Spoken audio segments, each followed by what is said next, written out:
Both of us have been running for years, and over the course of those years, there's plenty of things that people have told us we should and shouldn't do. But a lot of those unwritten rules have turned out to be untrue. So today, we're here to debunk some of running's biggest myths. Like Mythbusters.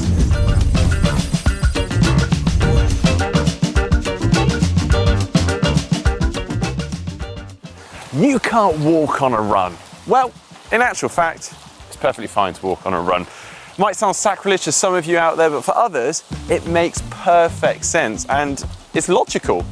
I mean, for instance, going up a hill might need a strategic walk to prevent your heart from feeling like it's going to explode out of your chest, or it might allow you to just run further.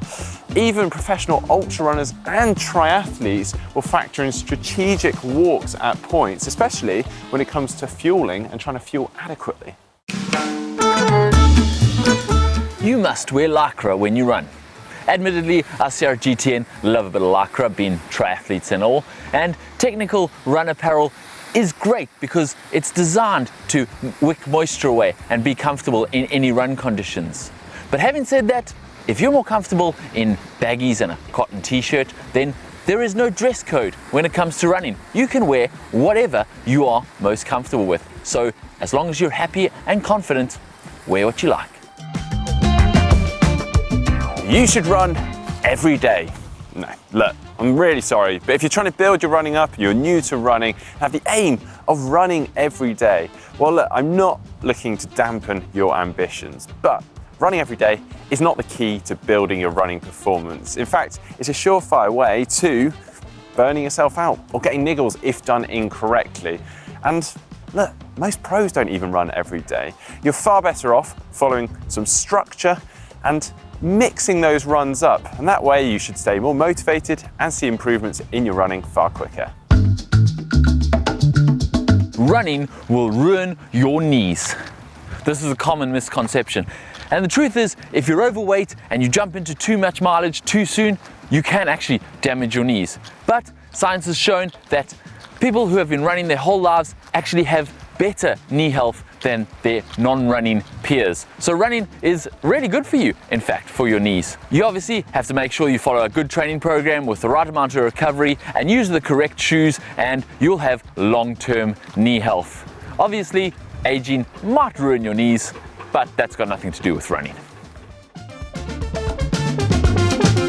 You need to carb load before you run. Well, look, unless you're preparing for a mega endurance event, then carb loading for most of your training runs isn't necessarily needed. In fact, your typical diet should provide all the nutrients it needs. So before you go grabbing that second plate of pasta the night before a gentle 5K the next morning, is it really needed? And that leads us on to fueling during a run. Now, your body stores glycogen as an energy source, and enough to see you through around 75 to 90 minutes of gentle exercise, which means you probably don't need to be fueling during a run of that duration. So perhaps leave the gels behind for now. You should carry and sip water throughout your run. This follows a similar rule to nutrition. As long as you stay hydrated throughout your day, you shouldn't need to carry any water for your run. Obviously, if you're training somewhere really hot or going for a really long run, you maybe want to consider carrying some water. Also, it's worth noting that downing a big glass of water just before you head out the door for your run is not going to do much for your hydration, and it's probably going to leave you feeling pretty uncomfortable at the start of your run. So maybe leave that out. Heel striking is bad. Well, look, we all have different styles of running, and even I'm guilty of heel striking at times.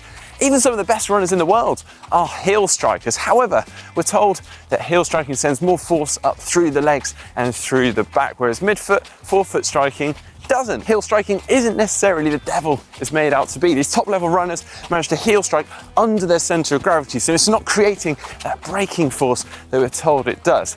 And when it comes to steady runs, providing the rest of your form, your technique is good and you're wearing suitable footwear, then heel striking can be perfectly normal.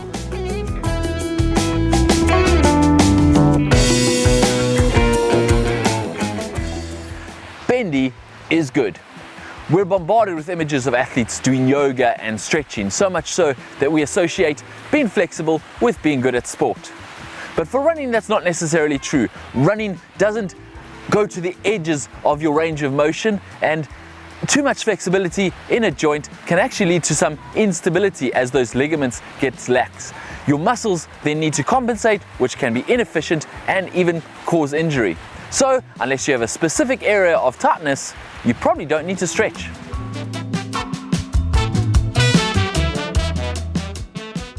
You have to join a run club or run a certain distance to be called a runner. Yeah, I love this question. Are you a runner? I mean, what qualifies you as a runner? Well, if you run any distance at any frequency, you are a runner. Yeah, be proud of it. Even if you just do 5K once a month, good on you. You're a runner. Yeah. There's no rules. Anyone who runs any distance is a runner. Yeah, well, we've done a fair bit of debunking myths today. Let us know if you actually believed any of those myths in the comments section down below. I hope you guys have enjoyed today's video. If so, please do give it a thumbs up and don't forget to subscribe.